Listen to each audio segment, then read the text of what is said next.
Kung sa palagay mo ay nakita mo na ang lahat ng ibon, tingin ko ay mukhang may mga nakakaligtaan ka pa. So, ngayon ay makikita natin ang mga ibon na hindi pangkaraniwan at talagang masasabi rin naman na kakaiba pagdating sa itsura at uri ng pamumuhay nila. Ang ilan ay parang nasa fantasy movie at ang ilan naman hindi madalas na naririnig. Kaya ano pang hinhintay natin? Uumpisahan ko na.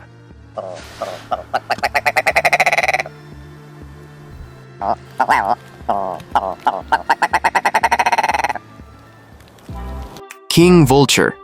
Bakit nga ba tinawag na King Vulture? Well, ayon sa mga eksperto, ay takot ang ibang lahi ng vulture sa kanila. At sa pagkakahalubilo ng mga vulture, ay madali silang matatandaan dahil sa kulay nilang makintab. Napaka-unique nito. Dahil kung titingnan ay para bang halos featherless talaga, pero hindi. Meron silang kulay na orange, itim, maputla, at violet. Matatagpuan ang king vulture sa ilang kagubatan sa Central at South America na katulad din ng ibang vulture sa matataas na puno na ninirahan. Bukod pa sa sila ay kabilang sa pinakakakaibang ibon, malaki ang ambag nila sa kalikasan dahil tinuturing silang cleaner ng marami. African Jacana. Itong ibon na ito ay tinatawag na Jesus bird dahil sa kakayahan nilang lumakad sa ibabaw ng tubig. Pero hindi naman direktang sa tubig lang, may mga water lily kasi silang tinutungtungan kung saan sila ay naninirahan. Sa haba ng mga daliri na may sukat na 2.8 inches, ay nakakatulong ito ng malaki sa kanila. Pero ito ang pinaka-weird sa African Jacana, kung saan ay ang babae ang masasabing boss dahil mas malaki, mas makulay at mas maraming kapartner. Habang ang lalaki ay ang tagapag-alaga ng mga sisiw at kapag may panganib pinasasakay nila sa pakpak ang sisiw habang tumatakas. Royal Flycatcher. Kung merong haring vulture ay nasa ibon na ito naman ang korona. Sa unang sulyap ay parang simpleng ibon lang. Pero sa oras na bumuka na ang crest sa ulo nila, ay dito masasabing napaka-noble ng ibon na ito. May iba-ibang kulay ang crest nila na kulay red, orange at blue. Ayon sa pag-aaral, nilalabas nila ito kapag nagagalit or mating season. Meron din itong dalawang species, ang Amazonian Royal Flycatcher at ang Northern Royal Flycatcher. Hindi kalakihan, na may sukat lang na 16 centimeters. Bagaman maliit, ay bawing-bawi naman sa magandang kulay ng bawat ibon at ability nilang manghuli ng insekto ng mabilis. At matatagpuan ang mga ibon na ito sa ilang parte ng kagubatan ng Central America. Kakapo bird. Sa buong lahi ng mga parrot, ay sinasabi ng marami na ito na raw ang pinaka-weird. Bakit nasabing weirdo? Well, unang-una, ay hindi sila marunong lumipad, gayong may pakpak naman sila. Ayon pa sa pananaliksik, hindi talaga nila magagawang makalipad dahil mabigat sila na umaabot ng hanggang 4 na kilo. At ang mga kakapo nga pala ay tuwing gabi madalas na lumalabas sa kagubatan ng New Zealand. Pero kahit na hindi sila lumilipad ay nagagawa nilang makaakyat sa puno ng mano-mano gamit ang mga paa. Isa pa, mabango raw ang mga kakapo na amoy honey at bulaklak. Ang nakakalungkot lang ay endangered species na sila na nasa 250 na lang ang natitira. Bagaman tumatagal ang buhay ng hanggang 60 years, ay matagal din silang mag-breed kada 2 taon. Northern Bald Ibis. Bukod sa mga vulture at marabu, ay kalbo din ang ulo nito. Mukha mang prehistoric ang ibon na ito, ay napaka-rare talaga. Dahil nga wala silang balahibo sa ulo, makikita ang kulay red na balat. At ang tukha nila ay manipis na mahaba at matulis, habang kulay black na puro ang balahibo. At noon nga palang 1900s ay halos extinct na sila dahil sa sobrang paghunting ng mga tao. Pero ngayon ay endangered na rin sila, kaya iniingatan na sila sa mga bansang Morocco, Austria, Spain. At noon nga pala, ang tawag sa kanila ay Waldrapp. Sagrado sila sa ilang kultura dahil simbolo raw ng loyalty at pagbabago. Horned Guan. Kakaiba rin ang ibon na ito dahil sa tinagurian siyang unicorn ng Cloud Forest sa Central America.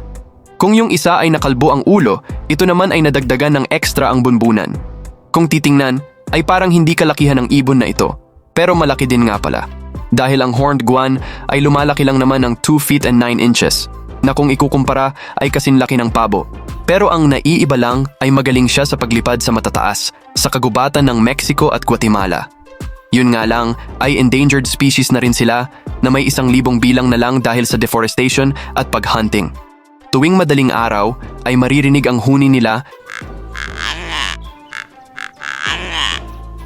Takahe. Ito naman ang isa pang ibon na inakala ng marami ay extinct na din pero bumalik at muling nagparami. Kung ikukumpara sa mga ibong nasa listahan na ito, ay para din siyang kakapo. May pakpak pero hindi lumilipad. Maaaring mabigat din kaya mas pinili nilang maglakad na lang sa madadamong kabundukan ng New Zealand. Unang inakala na wala na sila noong 1898 pero biglang lumitaw noong 1948 sa Murchison Mountain. At sa tuwing may mga kalaban, magaling silang tumago sa matataas na damo. Isa pa, ang mga takahe nga pala ay walang ibang kinakain kundi mga damo. Kaya masasabing matatag ang katawan nila dahil vegetarian. The Hoatzin. Ang ibon na ito ay kalahi din ng mga peasant. Magandang ibon sa kagubatan, pero sinasabi ng iba na amoy dumi raw ng baka. Kaya pala naman sila ay tinatawag din na stink bird dahil dito. Hindi lang yan ang malupit sa mga ibon na ito, dahil maging ang mga baby nila ay may tinatago ring kakayahan. Meron kasi silang mga kuku sa pakpak, na siyang ginagamit ng mga sisiw sa pag-akyat sa puno. Maihahalin tulad nga din sa mga pterosaurs. Bukod dyan ay may spiky crest din sila sa ulo. Ang negative ability lang nila ay ang pagiging tamad sa paglipad at mabagal silang gumalaw. Matatagpuan ng mga Hoatzin sa South America, sa rainforest na malapit sa mga ilog o malalamig na parte. Frigate bird. Kilalanin ang pirate bird ng kalangitan. Compare sa mga seagull ay mas malaki sila. Ang pakpak ng frigate bird ay abot lang naman ng 2.3 meters habang magaan naman ang katawan.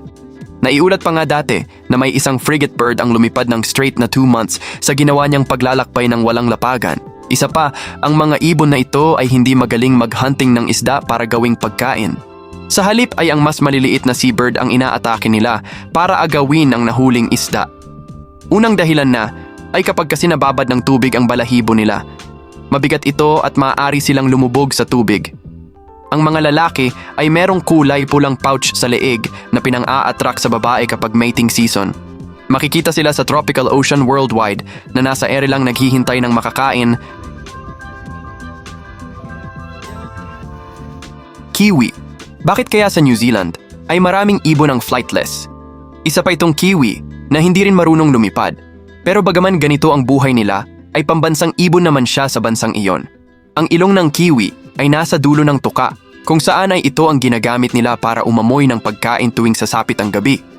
Dahil sa mga oras na ito ay naglalabasan ang mga insekto, bulate, at syempre mga prutas. Ang isa pang matindi ay kapag nangingitlog sila dahil malaki talaga. Halos 20% ng body weight nila ang katumbas, at kapag naglilimlim ay ang mga lalaki ang gumagawa nito sa loob ng 70 days. Kung may makikita man na kiwi sa umaga, ay napakadalang. Sa gabi lang sila lumalabas. Bird of Paradise. Ito na yata ang ibon na pinaka-artistahin ng dating. Matatagpuan sila sa New Guinea, pero ang diskarte ay pang-global. Sa oras na magkakaroon na ng ligawan ng mga ibon, ay talagang nag-i-effort ang lalaki sa pagsayaw. Madalas na nakikitang sayaw ay bumubumirang, nagmo-moonwalk, at ibubuka ang balahibo habang ginagawa pa ang ilang dance step. Meron silang 5 kulay, orange, blue, yellow, white, at crimson red. At pagdating naman sa mga babae, ay napakapihikan sa pinipiling kapartner. Dahil ang magugustuhan lang nila ay yung may pinakakakaibang sayaw at magandang balahibo sa lahat. Kaya sa buhay ng mga ibon na ito, ay masasabing survival skill din ang pagiging maganda.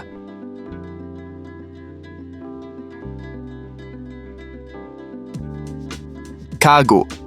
Ang kagu ay ang isa sa pinakamisteryosong ibon sa New Caledonia. Merong gray-blue na balahibo, mahabang mga paa, ay naihahalin tulad sila ng locals sa multo ng kagubatan. Lumilipad naman sila pero mas ginugusto nila ang maglakad sa kagubatan ng Caledonia. Paborito din nila ang insekto bilang pagkain. At kapag may kalaban, ay binubuka ang kanilang balahibo at pakpak na handang manabong. At dito, ay dahan-dahang lumalakad upang manindak na rin sa kapareha nila.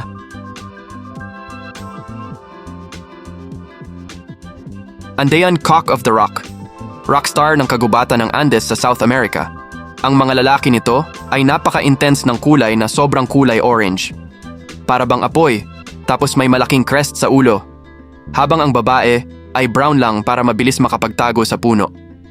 Kung titingnan mo sa malayo, ay para bang wala itong tuka pero nakatago lang naman. At kapag nagsama-sama ang mga ito, lalo na ang mga kalalakihan, ay sabay-sabay silang humuhuni na para bang may concert.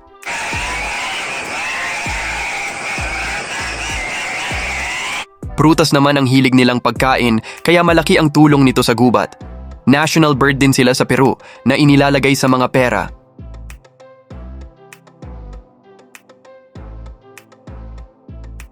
Hoopoe.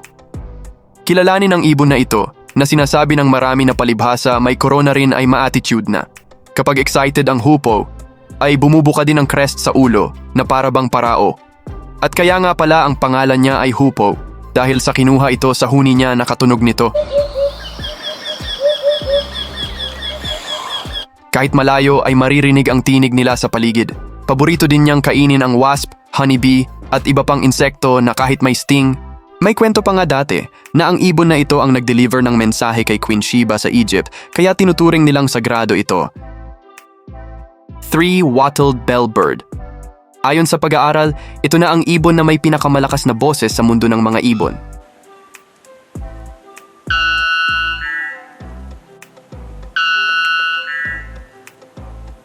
Matatagpuan sila sa cloud forest ng Costa Rica at Honduras. Ang lalaki ay kulay puti na may nakasabit na mga antena sa muka. Kaya nasabing siya ang may pinakamalakas na boses ay dahil parang kampana, literal na umaabot ng 125 decibels. Sabi nila, mas malakas pa raw sa power saw dahil kahit 1 kilometro pa ay madidinig ang tunog nito at ang huni nila ay madalas na ginagawa ng ibon para mas maka-attract ng babae. Maliit man, pero grabe naman ang boses niya.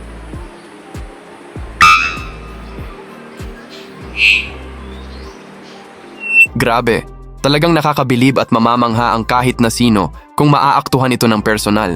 Hindi rin akalain ng iba na meron palang ganitong mga ibon na bibihira lang nating marinig at mapanood. Kaya yan lang muna ang mga video natin sa ngayon. Ikaw alin sa mga ibon na ito ang nagustuhan mo? Kaya comment ka lang sa ibaba ng channel na ito at pag-usapan na yan.